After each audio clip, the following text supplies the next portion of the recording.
gaboose waa wasla xaaraana oo lagu soo dhex tuuray muuse gaboose waa qof uu muuse biixi soo ridayo muuse biixi buu adeegaa muuse biixi baa ka dambeeya gobolka togdheer waxaa leeyahay gaboose waxba kuma yaalaan ha ku soo lugoyn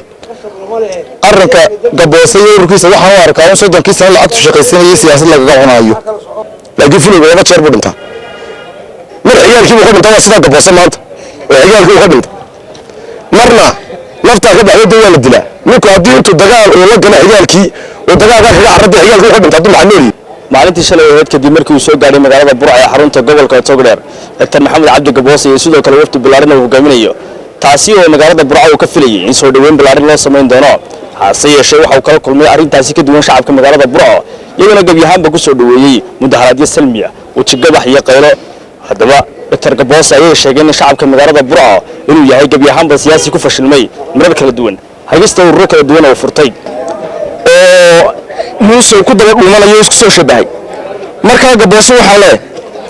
war inaadeer markii afraad badnaka urur soo furata dee ururka maanta aad soo furatana horta kama wanaagsanaa ururadaad soo furatay werigii horead rajo qabtay oo dadka agaab ku wataba maanta cid ku wadata waan ogna cidda ku wadata jamaal cali xuseen baad kusoo dhuwataad ku tiri gaboose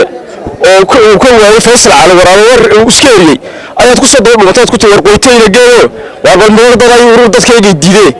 marka waxaan leenahay war ilaahayna u noqo waxaan aad ku shaqaynaysana xaq maahee dee ilaahay ka baqo ku noqo inaadeer toobad ilaahay toobad dhaaf weydiiso ilaahay waxaa la yidhi geesigu mar buu dhintaa laakiin fuliga laba jeer buu dhintaa mar ciyaalkii buu ka dhintay waa sidaa gaboose maanta oo ciyaalkii uu ka dhintay marna naftaa ka baxday dee waa la dilaa ninku haddii intuu dagaal uu la gala ciyaalkii oo dagaalkaa kaga carradii ciyaalkii uu ka dhintay hadduu maxaa noolyihi lama tirsana taasoo kale waa sidaa gaboose maanta maalinta xun tahay rag badan waxaan arkaya caaqil shalay toban laga soo qabtay meesha oo inta laba dubo reerkooda haystaan qol lagu xidhay xalayna kaafi dhex taagnaa soomaali waxaa ku maamaadaa mid soore kaa qaaday weelana seefi kaa qaaday maalinta xunta inaynu yiwirkunbaa beedha waa nisooreed nin maalinta aragtay hadday beedhaad aragto waa nisooreed ninkaa gaboose haddaan arrinkiisa ku soo dhawaado de ninkaas horta waa nin isagaa tolkii tuuray tolkina way tuureen gaboose heer buu marayaa inuu dad intuu soo ururiyo tuulooyina maxaa tuu dhaqaalo ku bixiyo uu yidhaahdo tolkay kaala ila dhex mara tolkiina aan rajo ka lahayn maalintii dhawo dadku watay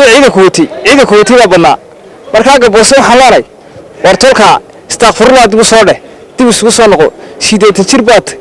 marka hore waan ku jeclayn imika aad jacaylka naga meelay gaboose dib u soo dhalaan kulana baabuurta shalay waxaanu saarnaan weyne dad baabuurta kuwanaan wadanayo shalay waxaanu saarnaan weyne qof walba wuxuu yaanu raaci mayno intii joogtayna inaanu la soo khasbay u baahay oo la yiri kaaliya bal aynu madaxa u tusnaa burco waad arkayseen siiroogu wixii dad taagnaa waad arkayseen annagu in time kalka taagna qof koodhnay waan ogolahay ma jiro gaboose waxaan ku leeyahay tolka waad aragtaa maanta halka aad ka marayso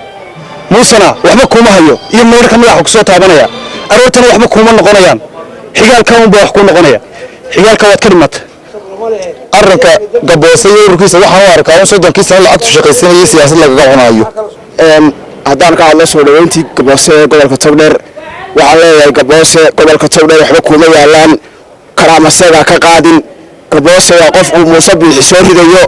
muuse biixi buu adeegaa muuse biixi baa ka dambeeya gobolka togdheer waxaan leeyahay gaboose waxba kuma yaalaan ha ku soo lugoyn waxa soo dhaweynaya reer berbera reer burcadlay soo dhaweynayn qof quraan reer burciid muu soo dhaweyn dadkii dad berbera laga soo raray ahaayeen dad qaxoontiye ahaayeen berbera laga soo raray dad berbera laga soo rarayna gobolka togdheer soo dhaweyntiisa xoogla maxamed cumar xuseen maxamed bulshaawi wararka telefishinka RTN magaalada burco